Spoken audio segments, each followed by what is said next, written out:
오늘 예수님께서 지금 산상수훈 중에 나오는 말씀인데, 사람들이 가장 문제가 있고 가장 알고 싶어하고 온라인 현실 속에서 나의 정말 가장 부족한 것을 예수님이 지적해 주는 말씀입니다.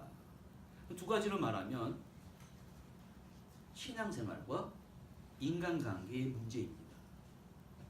예수님은 이 기도 생활은 아버지와 이 대화를 하는 겁니다. 대화를 잘하고 이렇게 장인어른, 부자관계, 부부관계, 이웃관계, 회사에 가면 우리 민정양 이제 직장 가서 많은 사람과 인간관계 맺잖아요. 인간관계를 잘 맺어야 된다. 그럼 어떻게 하는 것이 기도 생활을 잘하는 것이고, 어떻게 하는 것이 인간관계를 잘하게 되면 하나님께서 상상할 수 없는 좋은 것으로 채워주신다는 것입니다. 그럼 우리 한번 기도 생활을 들여다봐야 되는 것이고, 우리가 잘못된 인간관계를 맺으면 야, 이거 바꿔야 되겠다. 예수님께서 어떻게 그 가르침을 주시는지 은혜 받도록 하겠습니다. 먼저 첫 번째, 잘못된 기도의 모습을 보여줍니다. 제가 처음보다 9절부터 11절까지 말씀이 뭐냐면 이런 말씀입니다. 모든 종교에는 기도가 있습니다. 불교나 회교권이나 이 기도하는 모습을 보면 제가 어떨 때는 이렇게 낙심이 되는 경우가 있습니다.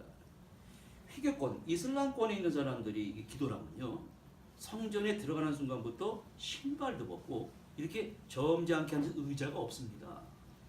땅바닥에 그냥 엎드려가지고 말이에요, 손을 쫙 일고 기도를 합니다.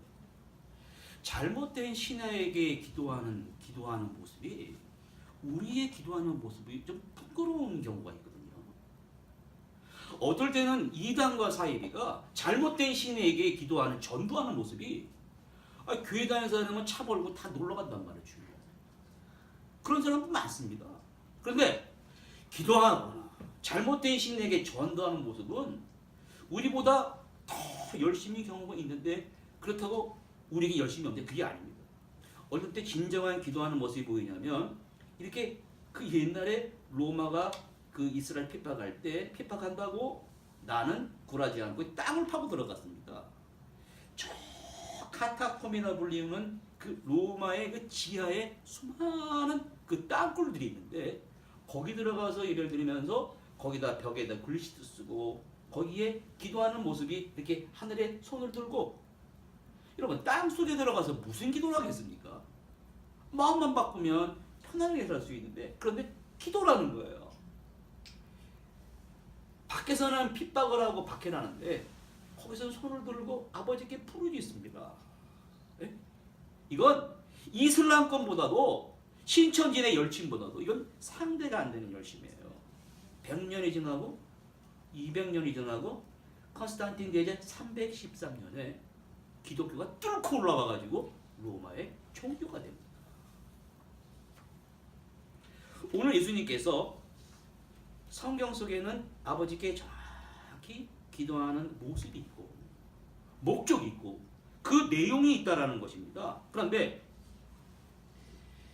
아버지께 기도를 하고 목적이 있는데 이게 세속에 이게 있기 때문에 세속적인 마음과 욕심을 가지고 기도를 한다는 거예요. 어떤 사람들은 어떻게 기도하는 모습 보면 정말로 하나님이 누군지를 모르고 하나님의 존재가 어떤 건지 모르고 막 하나님은 내 절망과 불평을 모르시잖아요. 막 불평을 막 늘어놓는 경우도 있거든요.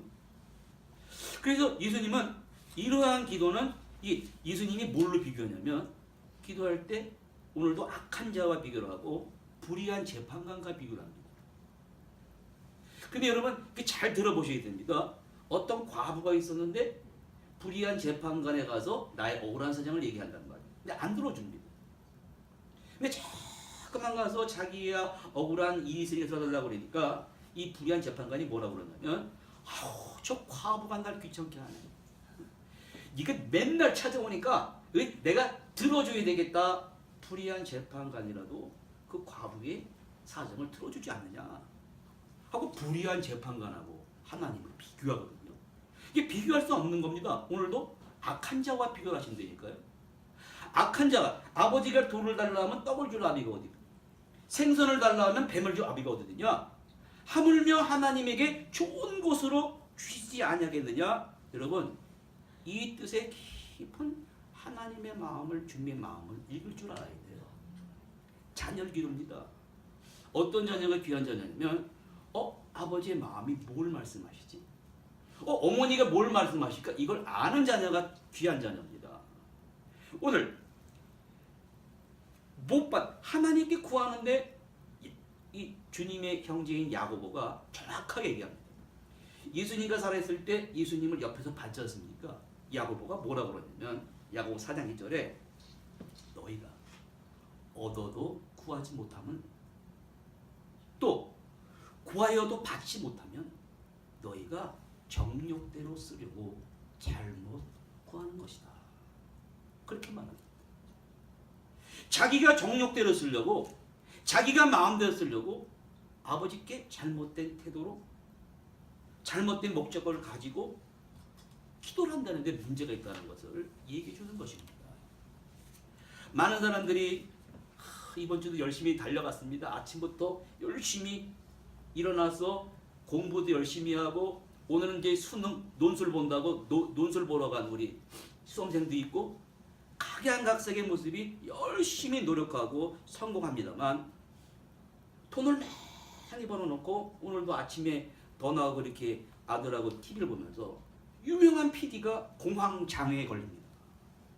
왜 돈을 많이 벌어놨는데 공부를 많이 했는데 우울증에 걸리고 공황장애에 걸리는가? 나는 성공한 것 같은데 돌아보면 뭐라고 하냐면 너무 허무하다 그러고 허망하다 그럽니다. 너무너무 정말 허망한 일입니다. 아버지께서 너무너무 여러분 마음이 아파하십니다. 왜 아버지의 마음을 모르느냐? 내가 원하는 것을, 주신 축복을 자신의 욕구와 욕망만을 위해 쓰지 말라. 올바른 기도의 방법을 주시는데 그것이 바로 두 번째로 올바른 기도의 모습을 우리에게 보여주시는 거예요. 구하라 그럽니다. 구하라는 우리 이게 한국말로 번역이 되는데 정확한 원인은 아버지께 계속 나의 생각과 소원을 계속해서 말씀을 드립니다. 한 번 하다 끝나는 게 아니라 계속적으로 구하는 겁니다. 구하다 보면 아버지께서 어떠한 응답 주시냐면 네가 인생을 잘못 살았다. 네가 구하는 것이 지금 잘못됐다. 기도하여도 못 받는 것은 네 욕심되려고, 이런 응답이 들려와야 됩니다. 그래서 많은 사람들이 책을 씁니다. 당신이 무엇을 바라고 이제까지 달려왔습니까? 당신의 성공이 뭡니까? 저마다 책을 많이 써내려가는데, 그래도 바람직하지 않는 철학자지만 니체라는 사람이, 많은 사람이 우상의 황혼에 짓밟혀 살아간다. 우상의 황혼에, 이런 말을 합니다. 어떻게 살아야 할지 삶의 방법론을 담은 책은 많이 있다. 그러나 내게 맞는 것은 찾기가 어렵다. 그 이유는 뭐냐면 타인의 방식이 내게 맞지 않는 건 너무나 당연한 일이에요. 그렇지 않습니까? 지구상의 유일한 존귀한 존재인 나입니다. 어떻게 타인의 성공의 방법이 나에게 맞을 수 있겠습니까? 그러면 문제는 오늘 왜 던집니다. 왜 공부를 하는가? 왜 내가 살아야 되는가? 하나님께 구할 때 내가 진심으로 아버지께 내가 왜 이러한 것을 구하면서 살아가야 됩니까? 이 물음의 내용을 스스로 인식하지 못하는데 문제가 있다고 그 유명한 철학자는 얘기를 했습니다.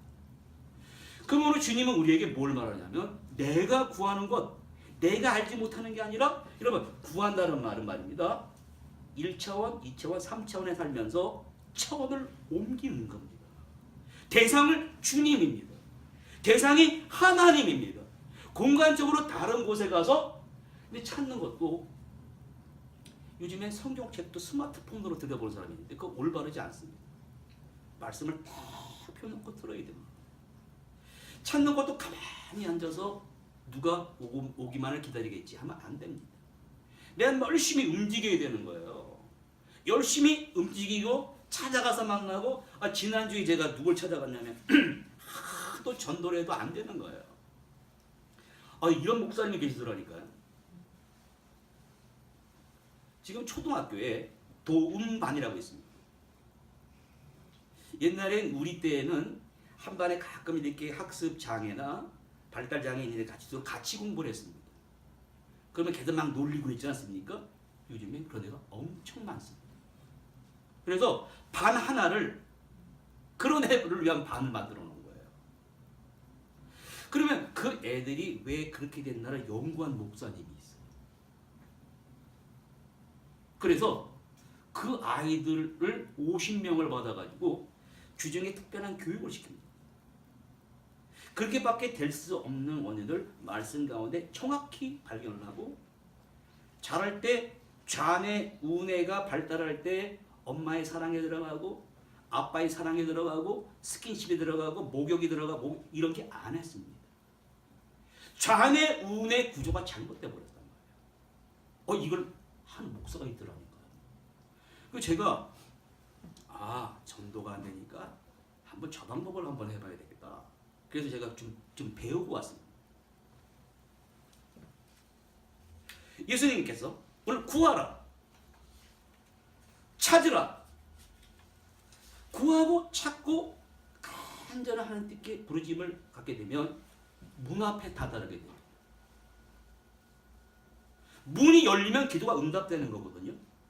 문을 막 두드려야 되는 거예요.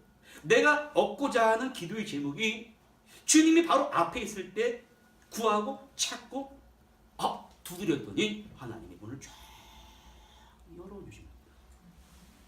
이러한 기도를 해야 된다는 것입니다.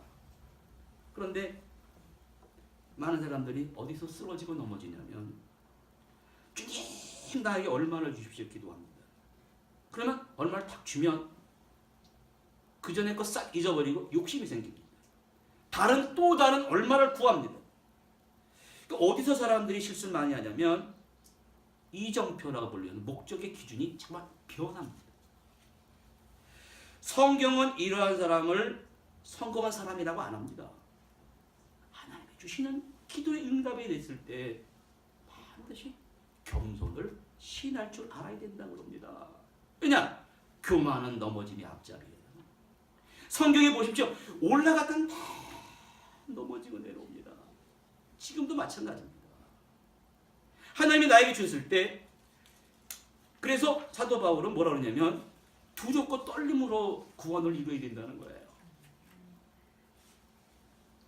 많은 사람이 기도의 응답을 어디서 찾냐면 경제적으로 살기가 어려우니까 이 경제적으로 막 기도를 합니다. 그러면 이제 기도를 하니까 하나님이 진심으로 들어주시고 돈이 확 굴러 들어오거든요. 어디서? 됐다 그래가지고 거기서 만족하는데 그것이 기도의 응답이 아니라고 하십니다. 예수님은 기도의 응답을 뭐라 보여주시냐면 3년 동안의 삶 자체가 나는 길이요 진리요 생명이다. 내 삶이 기도의 응답의 삶 자체라는 것을 보여주신 것입니다. 그런데 우리는 불평하고 투덜투덜대고 악한 자라도 좋은 곳으로 자식에게 줄 줄 알거든 하늘에 계신 너희 아버지께서 구하는 자에게 좋은 곳으로 주시지 않겠느냐. 이 말은요 아버지의 마음이 괴롭다는 거예요. 답답하다는 겁니다. 아버지가 구하는 그 마음을 모르고 다르게 구하는 거예요. 다른 자세를 가지고 구하는 거예요. 그러면 이제 분명한 것은 기도의 응답으로 사는 것은 무엇이냐면 하나님 편에서 생각해야 되는 거예요. 하나님이 어떻게 하시면 나의 기도를 들어 그 기도의 응답이 뭐냐면 바로 세 번째 골든 룰입니다. 골든 룰은 뭐냐면 우리가 잘 아는 산상수훈의 가장 포커스 핵심입니다. 너희가 대접을 받고자 하느냐? 먼저 남을 대접하라. 여러분 이게 오리진이 있습니다. 출발이 어디서 했냐면 기도하는 마음에서부터 출발되고 내려다가 그게 너희가 원하는 거 하나님의 축복을 다 내는 게 아니라 상대방을 먼저 대접할 줄 알아야 됩니다. 인간관계를 할 때 내 중심에서 벗어나서 이웃을 먼저 돌아보고 돌아볼 줄 알아야 된다는 거예요. 요즘에는 지금 주머니 속에 이 스마트폰이 다 들어가 있어가지고 대인관계를 어떻게 얘기하냐면은 모르는 사람도 거기다 SNS에다 올리면 내가 들어줄게요 하고 그 사람의 문제를 들어준다 그러면서 인간관계가 잘못 형성돼 나가고 있습니다. 옛날에 생각하던 고독의 의미가 지금하고 다릅니다. 그래서 영국의 정신분석학자가 나오는 거예요. 심리학자가 뭐라고 그러냐면 앤서니 스토라는 사람은 인간관계를 정의를 합니다. 왜 사람이 고독한가? 그분이 이렇게 말합니다. 우리는 인간관계에 지나치게 큰 의미를 두고 있지만 사실 인간관계와 행복의 연결고리가 사람들이 매우 허약하다 그럽니다. 그 제대로 인간관계를 안 맺는다는 것입니다. 제대로 된 인간관계를 맺는다면 나의 삶이 더할 나위 없이 행복할 것인데 행복하지 못하다면 그 인간관계가 분명히 잘못되어 있다. 잘못되어 있다는 우리 생각은 결코 지나친 게 아니라고 이 심리학자는 얘기합니다. 그러면 앤서니 스토 박사의 말대로 주님은 그 인간관계를 구별하는 방법을 얘기해 주는 거예요. 일본 사람 인간관계 이렇게 합니다. 예절이 바랍니다. 일본 사람 만나면요 인사를 한 10번 20번씩 해요. 인사하면 또 하고 끝났으면 또 하고 또 합니다. 신문이나 지하철에 앉아서 신문을 보지 않습니까? 우리는 뭐 많은 사람은 안 그러지만 간혹 가다가 이렇게 옆에 사람 앉아 있는데 힘을 쫙 피는 사람이 있습니다. 이런 거 절대로 안 합니다. 여기까지만 내 공간이에요. 그래가지고 신문을 막 접어요. 이렇게 접어가지고 이렇게 읽으면 됩니다. 왜? 옆 사람에게 잘할 때 뭐라 그러냐면 윤리 인간관계가 옆 사람한테는 절대로 방해되거나 기분 나쁘게 하는 말은 하지 마라. 이렇게 교육을 받거든요. 공자도 비슷한 말합니다. 너에게 원치 않는 일을 남에게 하지 마라. 인간관계 맺는 수많은 인류의 스승들이 주로 하지 마라에 집중되어 있는데 우리 예수님은 그게 아니에요. 너희가 먼저 대접을 받고자 하면 먼저 남을 대접하라. 이 기도하는 마음이 출발했는데 구하고 찾고 두드리고 좋은 것으로 받기 위해서는 먼저 대접하라. 그럼 먼저 대접하는 도대체 뭔가? 정리해보면 상대방의 입장을 먼저 이해하라는 것입니다.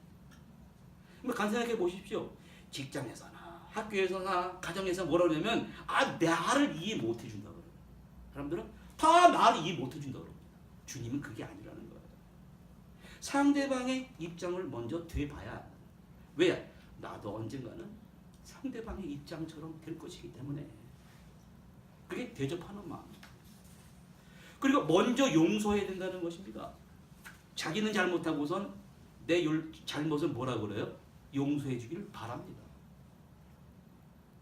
그 바라기 전에 상대의 허물과 예수님 말입니다. 베드로가 3번 부인했습니다. 도망갔습니다. 부활한 후에 찾아오셨는데 가서 물고기 잡았습니다. 계속해서 허물과 그의 실수를 다 덮어주는 것입니다. 먼저 기다려주고 인내해야 됩니다. 자녀가 공부를 합니다.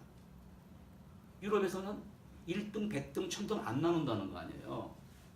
어떻게 하면 저렇게 존귀한 하나님의 딸을 천재성을 이렇게 그걸 제가 주중에 지금 하고 있거든요. 근데 참 힘들더라고요. 왜?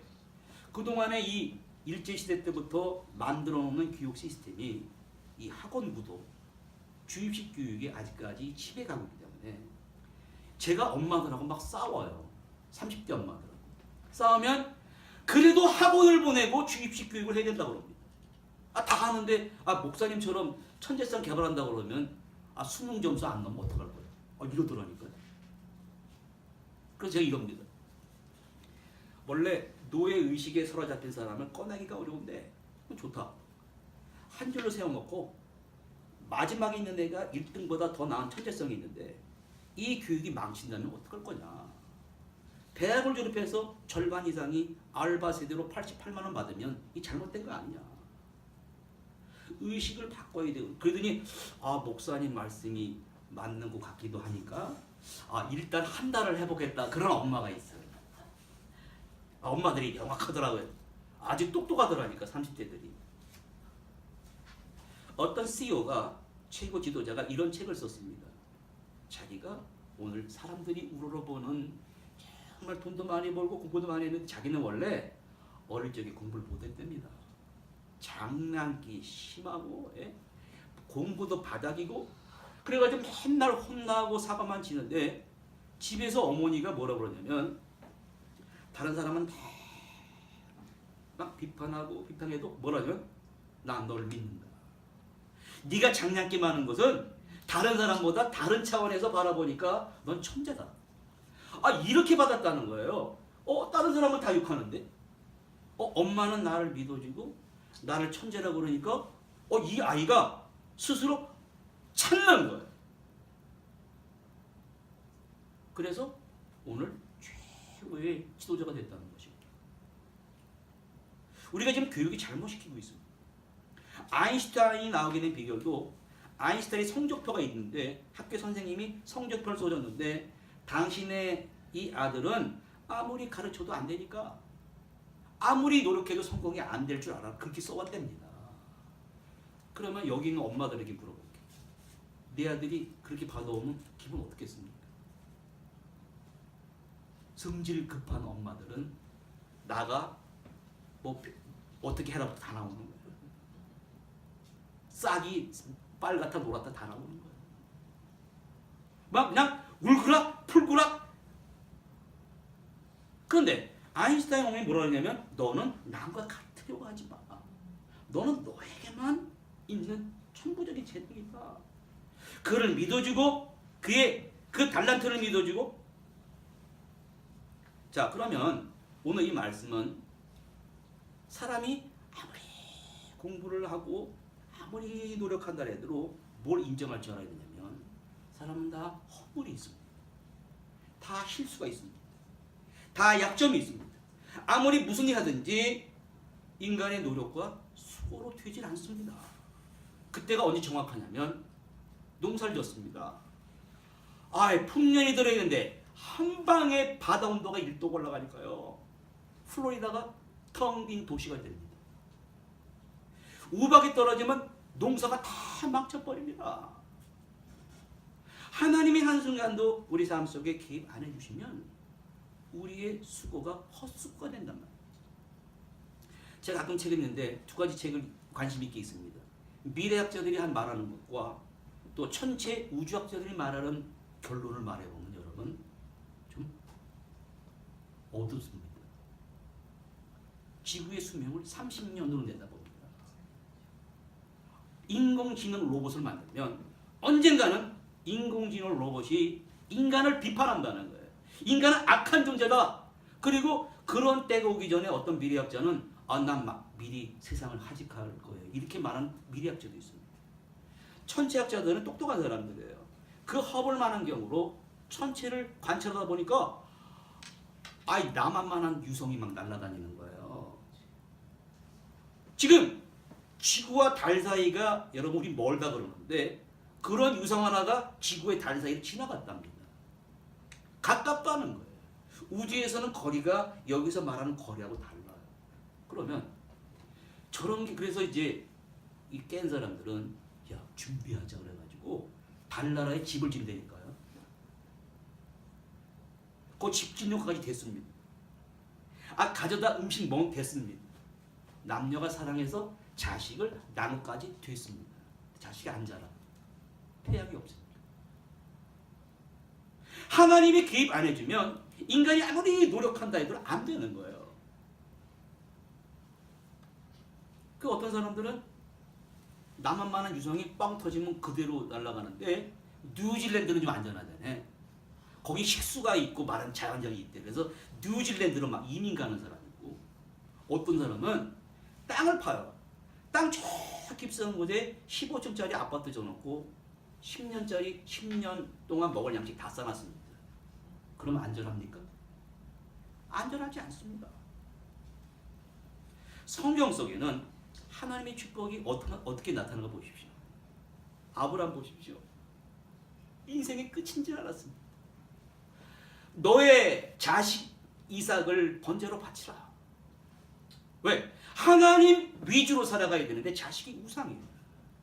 그렇게 살아가 안 돼. 아브라함이 맞습니다. 인간이 실패지 않습니까? 이런 고난이 어디 있습니까? 하나님이 우리에게 요구하시는 것은 믿음의 올바른 자세입니다. 아브라함은 끝났는 줄 아는 그 실패의 끝이 아닙니다. 여호와 일에 하나님의 축복이 기다리고 계십니다. 이걸 경험하라는 것입니다. 요셉 같은 삶이 어디 있습니까? 네? 형이 다 팔아먹었단 말이에요. 그 감옥에 갇히고 보디발의 아내 유혹을 물리치고 하다가 나중에 총리가 됐는데 형들이 앞에 왔습니다. 막 부들부들 떱니다. 보복의 칼을 휘두를까봐. 요셉이 뭐라냐면 두려워하지 마소서. 당신들은 나를 헤아렸으나 하나님이 그것을 선으로 바꾸셨습니다. 오늘 성경이 우리에게 보여주는 것은 황금률의 실체입니다. 놀라운 것은 성경의 선조들은요, 오늘 여러분이 포함되어야 됩니다. 황금률의 실체를 알고 살아간 사람이에요. 오늘 그 하나님께서, 오늘 주님께서 나를 아버지라 부르고 나를 주라 부르라. 내가 너희와 함께 하겠다. 올바로 구할 줄 알아야 되고, 올바로 찾을 줄 알아야 되고, 올바로 두드릴 줄 알아야 되는데, 요한계시록에 보니까 라오디게아 교회가 축복받았습니다. 구했습니다. 찾았습니다. 두드려서 얻었는데 신앙이 미지근해진 거예요. 주님이 또 찾아가셨습니다. 요한계시록 3장 20절에 문을 두드립니다. 볼지어다 내가 문 밖에서 또 서서 두드린다. 너의 닫힌 문, 그 죄악으로 말미암아, 그 잘못된 기도의 방법으로 말미암아, 잘못된 축복관으로 말미암아 문이 닫혀버렸어요.